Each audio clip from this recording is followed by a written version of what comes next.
जय हिंद छात्रों। YouTube channel GK art पर एक बार फिर से आप सभी का बहुत बहुत स्वागत है। छात्रों, एक बार फिर से हम आपके सामने हाजिर हैं आज भी कुछ महत्वपूर्ण क्वेश्चनों को लेकर, और आज के हमारे प्रश्न भी फिजिक्स से रिलेटेड हैं। यानी आज भी हम फिजिक्स के उन महत्वपूर्ण प्रश्नों को देखेंगे जहां से हमारी कंपटीशन में बहुत अधिक हमको हेल्प मिलेगा। जैसा कि आप सभी को पता है कि वर्तमान समय में बिहार पुलिस का एग्ज़ाम भी होने वाला है, उधर उत्तर प्रदेश एसआई का भी फॉर्म निकला हुआ है, साथ ही साथ आपको पता है कि एमटीएस और फायरमैन भी आया हुआ है, सीएचएसएल का भी आपको एग्ज़ाम होने वाला है। तो तमाम परीक्षाओं में आपको बहुत अधिक बेनिफिट पहुंचाएगा मेरा ये वीडियो। आप वीडियो को ज़रूर देखेंगे, और छात्रों एक छोटा सा रिक्वेस्ट भी आपसे रहेगा कि आप वीडियो को शेयर भी ज़रूर करेंगे ताकि दूसरे छात्रों के पास भी पहुंच सके।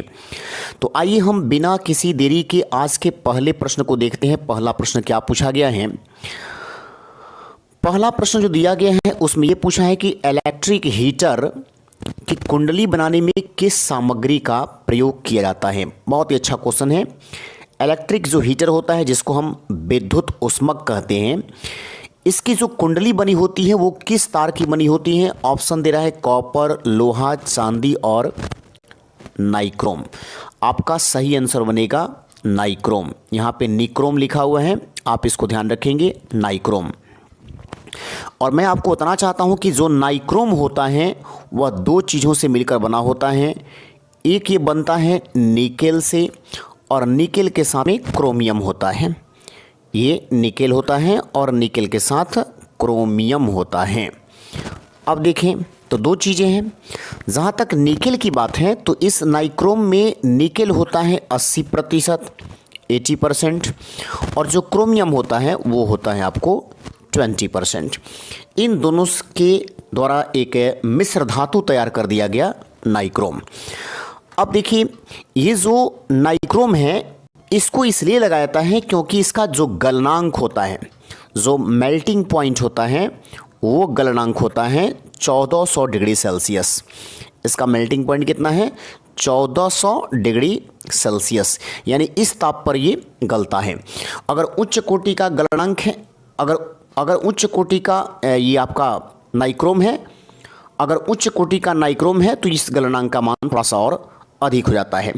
साथ ही साथ आप ये भी जानते होंगे कि जो विद्युत बल्ब होता है, विद्युत बल्ब, उस विद्युत बल्ब का भी जो फिलामेंट होता है, जो विद्युत बल्ब के अंदर फिलामेंट होता है जो जलता है, वो फिलामेंट भी आपको किसका बना होता है? तो ये फिलामेंट भी आपको बना होता है आपको नाइक्रोम का ही। तो ध्यान रखेंगे कि विद्युत बल्ब का फिलामेंट भी किससे बना होता है? नाइक्रोम से बना होता है। अब आइए हम अगले प्रश्न को देखें। बहुत ही महत्वपूर्ण प्रश्न है ये, बहुत ही शानदार टॉपिक है ये, और उस शानदार टॉपिक से पूछा गया प्रश्न है, तेल की बूंद पानी पर फैल जाती हैं। तेल की बूंदें पानी पर फैल जाती हैं क्योंकि तेल पानी से हल्का होता है, तेल अधिक श्यान होता है, तेल पानी में नहीं घुलता है, तेल का जो पृष्ठ तनाव होता है वो पानी से कम होता है। जी हाँ, ये आपका बिल्कुल सही आंसर है। ये आपका जो है तेल का पृष्ठ तनाव पानी से बहुत कम होता है, यही आपका सही आंसर बनेगा। अब एक प्रश्न जाता है कि ये पृष्ठ तनाव है क्या? यहाँ पर थोड़ा सा इस कंसेप्ट को समझना हमारे लिए बहुत ज़रूरी है कि पृष्ठ तनाव क्या होता है। तो याद रखेंगे कि द्रव के स्वतंत्र पृष्ठ में कम से कम क्षेत्रफल प्राप्त करने की प्रवृत्ति होती है। मेरे कहने का ये मतलब है कि जल जब हम ज़मीन पर गिराते हैं तो उसकी एक प्रवृत्ति होती है कि वो कम से कम फैले। यानी जल ज़्यादा फैलना नहीं चाहता है, और जब फैलना वो नहीं चाहेगा तो निश्चित है कि वह एक जगह ज़्यादा इकट्ठा होना चाहेगा। यानी ज़्यादा जब फैलना नहीं चाहेगा तो निश्चित है कि वो एक जगह इकट्ठा होने की कोशिश करेगा। और मैं इसी बात को समझा रहा हूँ कि जो द्रव के स्वतंत्र पृष्ठ जो होते हैं, ऊपर का द्रव का स्वतंत्र पृष्ठ कम से कम क्षेत्रफल को कवर करने का प्रयास करता है। जैसे मान लेते हैं कि यहाँ पर एक जल की बूंदें यहाँ पर गिरा देती हैं, तो ये जब जल की बूंदें यहाँ पर गिराई जाएगी तो ये जब ज़मीन पर पड़ेगा तो ये कोशिश करेगा कि हम ये कम से कम फैलें, क्योंकि जल का जो पृष्ठ होता है वो हमेशा ऊपर की ओर तना रहता है। जल का पृष्ठ जो होता है वो हमेशा ऊपर की ओर तना रहता है, जिसके चलते वो कम से कम फैलता है। अब ध्यान ये रखना है कि कुछ ऐसी चीज़ें होती हैं जहाँ पर पृष्ठ तनाव के मान में कमी आ जाती है। जैसे मान लीजिए कि अगर हम पृष्ठ तनाव की बात करें, ध्यान से समझिएगा। तो अभी मैं आपको समझा चुका हूँ, सीधा सीधा मतलब समझिएगा कि यह क्षेत्रफल को कम से कम घेरने का प्रयास करता है। द्रव का एक गुण होता है कि उसका पृष्ठ हमेशा ऊपर की ओर तना रहता है, जिससे वो कम से कम क्षेत्रफल को घेरने का प्रयास करता है। लेकिन ये कम से कम जो क्षेत्रफल घेरने का प्रयास करता है, अगर कुछ चीज़ें हो जाएं तो पृष्ठ तनाव के मान में कमी हो जाएगी, और पृष्ठ तनाव के मान में अगर कमी होगी तो निश्चित है कि तब वो जल ज़्यादा फैलेगा। जैसे देखिए, अगर मैं कहूँ ताप, याद रखेंगे ताप, यदि आप ताप को बढ़ा देंगे तो पृष्ठ तनाव के मान में कमी हो जाएगा। देखिए ये मैंने तीर का निशान नीचे दिखाया है, ताप बढ़ाएंगे पृष्ठ तनाव घटेगा। उसी तरह से एक और देखिए तैलीयता का मतलब ये हो गया कि यदि पानी में चिकनापन बढ़ा देंगे, अगर पानी में चिकनापन बढ़ा देंगे तो वहाँ भी पृष्ठ तनाव कम हो जाएगा। तैलीयता जब बढ़ाएंगे, यहाँ पर इंडिकेट कर रहे हैं ऊपर की ओर, तभी पृष्ठ तनाव कम होगा। और एक है डिटर्जेंट, ये डिटर्जेंट भी जब बढ़ेगा, ज़्यादा होगा पानी में, यानी सर्फ की मात्रा जब ज़्यादा होगी तो उस वक्त ही पृष्ठ तनाव का मान घटेगा। पृष्ठ तनाव के घटने का मतलब ये हो गया कि जल को जो ऊपर की ओर तनने वाली प्रवृत्ति है वो कम हो जाएगी। तो जब ऊपर की ओर कम तनेगा तो निश्चित है कि वो जल ज़्यादा फैलेगा, और जब ज़्यादा फैलेगा तो उसके चलते देखिए क्या क्या कुछ सवाल इससे बन जाते हैं। जैसे वर्षा की बूंदें अगर गोल होती हैं तो पृष्ठ तनाव के कारण, वर्षा की बूंदों का गोल होना पृष्ठ तनाव के कारण, क्योंकि वो कम से कम एरिया को घेरने का प्रयास कर रहा है, ज़्यादा फैलना नहीं चाह रहा है। और जब ज़्यादा फैलेगा नहीं, जैसे मान लेते हैं कि ये पानी इतना दूर में, ये इतना दूर में है, लेकिन ये कोशिश कर रहा है कि हम कम से कम फैले, तो अगर कम से कम एरिया को ये कवर करेगा, जैसे मान लें कि इधर नहीं चाहता है कवर करना, इधर भी नहीं चाहता है कवर करना, तो निश्चित है कि ये छोटे एरिया को कवर करेगा तो ये क्या हो जाएगा, गोल हो जाएगा। जब नीचे नहीं फैलेगा तो निश्चित है कि वो जल ऊपर की ओर उठेगा। इस तरह से वर्षा की बूंदें क्या हो जाएगी, गोल हो जाएगी। दूसरा ध्यान रखिएगा कि गर्म भोजन स्वादिष्ट क्यों लगता है, तो यही पृष्ठ तनाव के कारण। जैसे मैंने बताया कि जब आप ताप बढ़ा देते हैं तो पृष्ठ तनाव के मान में कमी आती है। टेम्परेचर जब बढ़ता है तो पृष्ठ तनाव घटता है, और जब पृष्ठ तनाव घटेगा तो जल ज़्यादा से ज़्यादा फैलेगा। अब इसे देखिए क्या होगा, जो गर्म सूप होता है उस गर्म सूप को जब हम जीभ पर रखेंगे तो निश्चित है कि गर्मी के चलते उसका पृष्ठ तनाव घट गया है, और पृष्ठ तनाव जब घट गया है तो जीभ पर ज़्यादा फैलेगा, और जीभ पर ज़्यादा जब फैलेगा तो हमारी जीभ की जितनी भी स्वाद कलिकाएँ हैं उन सभी के पास उसका जायका पहुंचेगा। इससे हमें भोजन काफ़ी टेस्टी लगेगा, या वो सूप हमको टेस्टी लगेगा। लेकिन इसका मतलब ये नहीं हो गया कि ज़्यादा टेस्ट लेने के लिए हम गर्म से गर्म चीज़ों को उठाकर जीभ पर रख लेंगे ताकि हमको ज़्यादा टेस्ट का अनुभव हो, ऐसा नहीं करेंगे। ये ध्यान रखेंगे, बर्दाश्त करने के लायक होना चाहिए। लेकिन इतना ज़रूर है कि जब ताप ज़्यादा रहता है तो तनाव पृष्ठ का कम हो जाता है। पृष्ठ का तनाव जब कम होगा तो निश्चित है कि द्रव फैलेगा। द्रव जब फैलेगा तो जो भी हम कुछ खाए हैं उसको जो है लार पूरे जीभ पर फैलाएगा, जो स्वाद कलिकाएँ होगी उसका स्वाद अच्छा से बता पाएगी। यही कारण है कि बासी भोजन में अगर स्वाद नहीं आता है तो इसका कारण क्या है कि उसका पृष्ठ तनाव ज़्यादा होता है, क्योंकि वो गर्म तो होता नहीं है।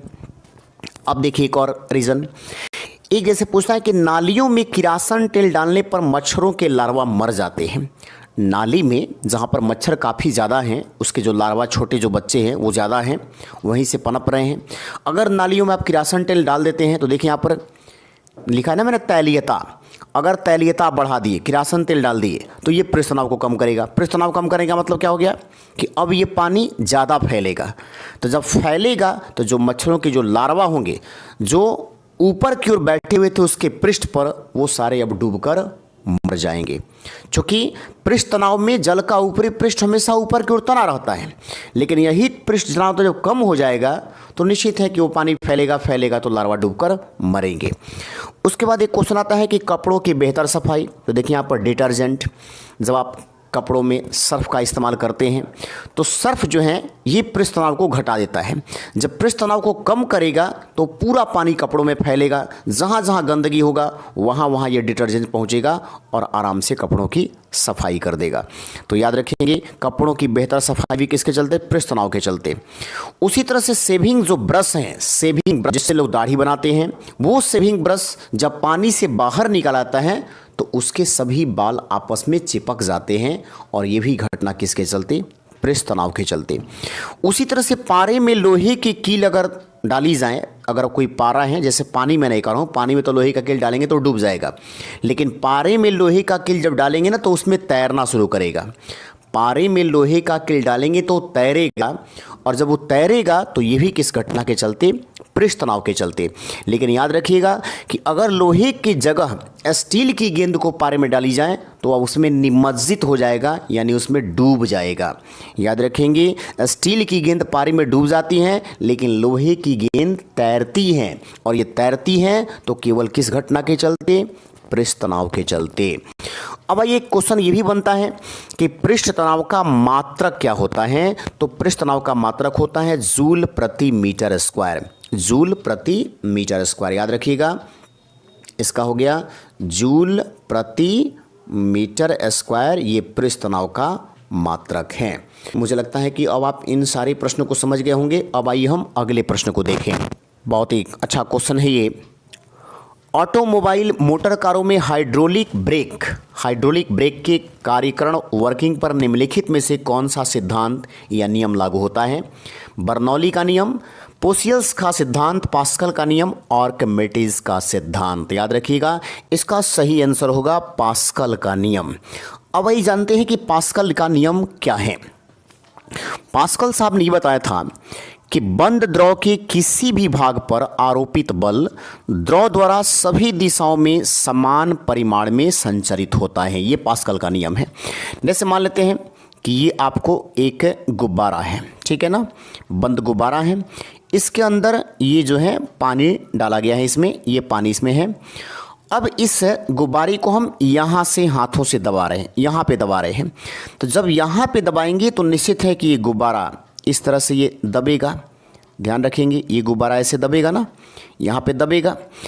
अब सवाल उठता है कि जहाँ पर दबाएंगे क्या सबसे ज़्यादा बल वहीं पर काम करेगा या सभी दिशाओं में बल समान काम करेगा? तो पास्कल साहब ने इसी बात को कहा था कि जी नहीं, जहाँ दबाएंगे सिर्फ वहीं पर बल नहीं, बल्कि सभी दिशाओं में बल समान रूप से लगेगा, सभी दिशाओं में बल समान रूप से लगेगा।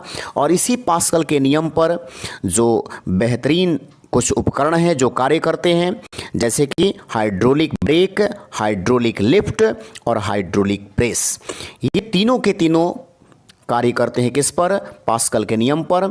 और हाइड्रोलिक ब्रेकों का इस्तेमाल ऑटोमोबाइल यानी मोटर कारों में किया जाता है ताकि किसी भी स्थिति में उस पर समान बल लगाकर उसको रोका जा सके। तो ये जो है ध्यान रखेंगे कि पास्कल का नियम क्या था। तो पास्कल साहब ने बताया था कि किसी भी बंद द्रव के किसी भी भाग पर जब हम कोई बल लगाते हैं तो बल सभी दिशाओं में समान रूप से संचरित होता है। तो मुझे लगता है कि आप इस कंसेप्ट को समझ गए। आर्किमिडीज साहब ने यही बताया था कि जब कोई वस्तु किसी द्रव में पूरी अथवा आंशिक रूप से डुबोई जाती है तो उसके भार में कमी का जो आभास होता है या भार में आभासी कमी वस्तु द्वारा हटाए गए द्रव के भार के बराबर होता है। ये आर्किमिडीज का सिद्धांत है जिसको हम उत्प्लावनता का नियम भी कहते हैं। चलिए हम अगले प्रश्न को देखते हैं। अगला प्रश्न क्या है? ये तो बहुत ही सिंपल क्वेश्चन है कि ऊष्मा का सर्वोत्तम अच्छा सुचालक कौन सा है? सबसे बढ़िया ऊष्मा का सुचालक कौन है, यानी ताप का सुचालक? अल्कोहल, पारद, ईथर, पानी। जैसे कि आप सभी को पता है कि थर्मामीटर में किसका यूज़ किया जाता है? पारा का इस्तेमाल किया जाता है, यानी कि आपका सही आंसर क्या बनेगा? पारा बनेगा, क्योंकि ऊष्मा को एक तुरंत एक स्थान से दूसरे स्थान तक वो पहुंचाने का कार्य कर देता है। तो ऊष्मा का सबसे बढ़िया इसमें सुचालक कौन सा होगा? पारा होगा। और आपको पता है कि पारे से रिलेटेड बहुत सारे प्रश्न आते हैं, जैसे क्विक सिल्वर किसको कहते हैं, मरकरी किसको कहते हैं, और बैरोमीटर के अंदर क्या भरा जाता है, थर्मामीटर के अंदर क्या भरा होता है, मिनी माता रोग किससे होता है। इन सभी प्रश्नों का उत्तर में आपको कौन सा जाएगा? पारा ही जाता है। अब आइए हम अगला प्रश्न देखें। बहुत ही सामान्य क्वेश्चन है ये। इलेक्ट्रॉन सूक्ष्मदर्शी के माध्यम से क्या देखा जाता है? इलेक्ट्रॉन तथा अन्य धूलकण, जीवाणु तथा विषाणुओं की संरचना, मानव आमाशय का भीतरी भाग, मानव नेत्र का भीतरी भाग। जी हाँ, इलेक्ट्रॉन सूक्ष्मदर्शी हैं, यानी कि एकदम छोटे से छोटे पार्ट को भी आसानी से ये दिखा सकता है। तो इसमें हम किसको देखने का काम करते हैं? जीवाणुओं तथा विषाणुओं की संरचना, किस प्रकार की संरचना है। जैसे कि अभी आप हाल में सुन रहे हैं कि जो कोविड-19 बीमारी है उसका जो वायरस है कोरोना वायरस, उसका डिज़ाइन किस तरह से है? तो ये मुकुट की तरह है। तो ये मुकुट की तरह के डिज़ाइन का जो पता लगाया गया, इस टाइप की संरचना का पता लगाने के लिए कौन सा सूक्ष्मदर्शी आता है? इलेक्ट्रॉन सूक्ष्मदर्शी। तो मुझे लगता है कि ये आप समझ गए। अब आइए हम अगला प्रश्न देखें। ये भी बहुत अच्छा क्वेश्चन, बहुत बढ़िया क्वेश्चन है। किसी कमरे के कोने में सेंट की खुली शीशी रख देते हैं तो उसकी खुशबू पूरे कमरे में फैल जाती है, ऐसा किस कारण होता है? वाष्पीकरण, वाष्पन, विसरण और ऊर्ध्वपातन। इसका सही आंसर क्या होगा? विसरण। विसरण क्या है? तो गैसों के आदान प्रदान को हम क्या कहते हैं? विसरण विधि कहते हैं। गैसों के आदान प्रदान को हम क्या कहते हैं? विसरण कहते हैं। और जैसा कि आप सभी को पता है कि हमारे चारों तरफ हवा फैली हुई है, इस हवा के माध्यम से ये सेंट जो रखा गया खुला हुआ, वो खुला हुआ सेंट पूरे कमरे में गमक जाता है, फैल जाता है। और इसका कारण कौन सा विधि है? विसरण विधि है। यानी कि हवा के माध्यम से जब कोई चीज़ फैलता है तो उसको हम किस विधि में रखते हैं? विसरण विधि में रखते हैं। आइए हम अगला प्रश्न देखें। ये बढ़िया क्वेश्चन। मेघाच्छिद्र रात की अपेक्षा निर्मल रात अधिक ठंडी होती है, इसका कारण क्या है? चालन, द्रवण, विकिरण और सूर्यताप। इसका सही आंसर क्या होगा? विकिरण। याद रखेंगे कि सूर्य के प्रकाश जब पृथ्वी के वायुमंडल में प्रवेश होता है तो उसका 35% भाग वापस रिटर्न हो जाता है, 14% भाग वायुमंडल द्वारा अवशोषित कर लिया जाता है, और जो शेष 51% भाग धरातल पर पहुंचता है उसी को हम सूर्याताप कहते हैं। लेकिन जिस दिन मेघ होता है, यानी जिस रात मेघ अधिक होता है, वो किरण धरातल तक नहीं पहुंच पाता है। इसका परिणाम ये होता है कि हमें उस दिन ज़्यादा गर्मी का आभास होता है। यानी कि जिस दिन मेघ नहीं रहता है उस दिन की रातें निर्मल होती हैं, यानी ठंडी होती हैं। तो इसका वजह क्या बना? विकिरण बना। इसका वजह विकिरण बनता है।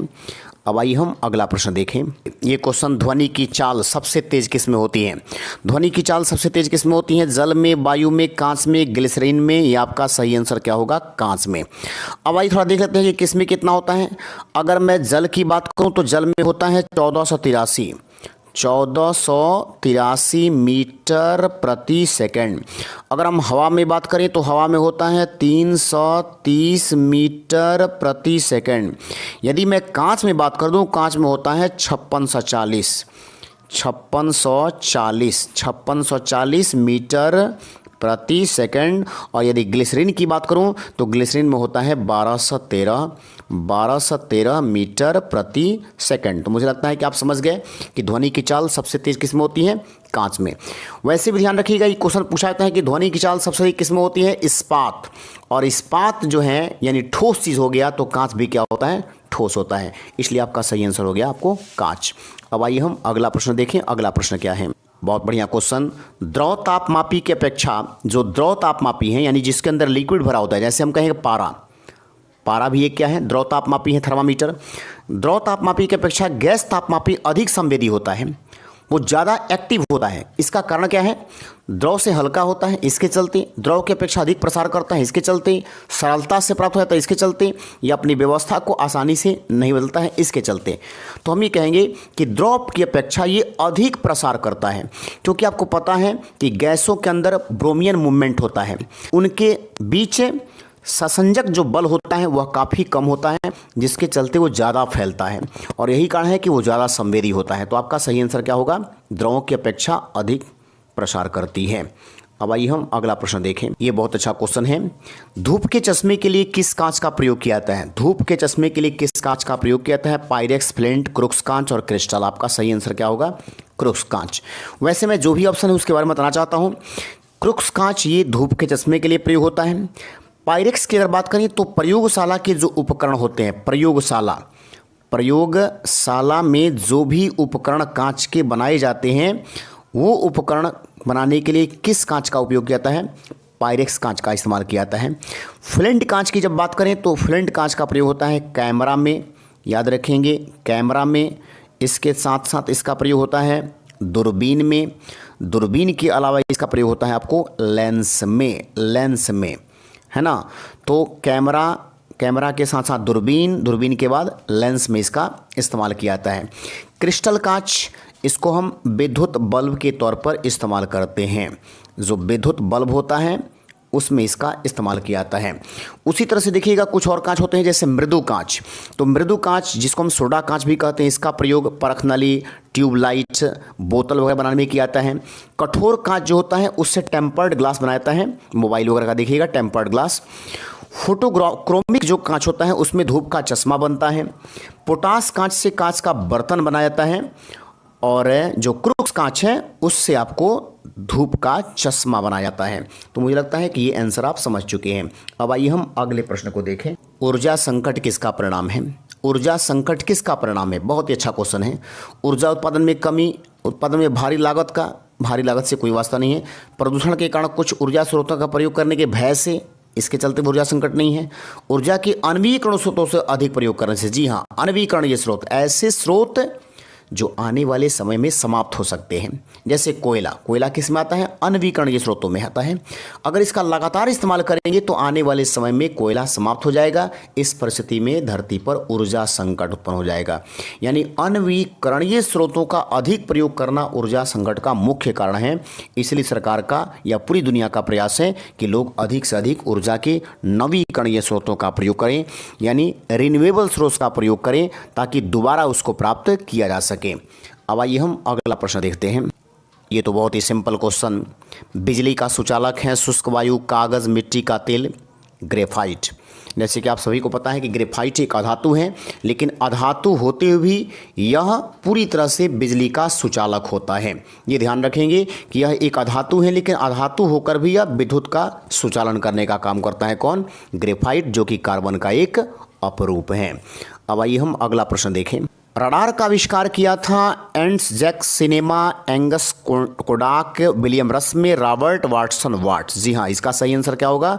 Robert Watson Watt. अगर रडार की बात करें तो रडार का पूरा नाम होता है radio detection and ragging. Radio detection and ragging. इसकी सहायता से गतिमान वस्तुओं जैसे वायुयान, जलयान, मोटर गाड़ी की दूरी, ऊंचाई, दिशा और चाल का दूर से पता लगाया जा सकता है। यहाँ तक कि किसी देश के द्वारा मिसाइल वगैरह भी दागा जाता है तो मिसाइल्स का वेग, उसके आने की दिशा वह पहले ही पता लगा सकता है। तो रडार का पूरा नाम क्या है? रेडियो डिटेक्शन एंड रैंगिंग, जिसका आविष्कार करने वाले वैज्ञानिक थे रॉबर्ट वाटसन वाट। तो ये रहा आज का प्रश्न महत्वपूर्ण। तो चलिए हम अगले वीडियो में फिर आपके लिए कुछ महत्वपूर्ण प्रश्नों को लेकर आएंगे। तब तक आपसे विदा ले रहे हैं। धन्यवाद।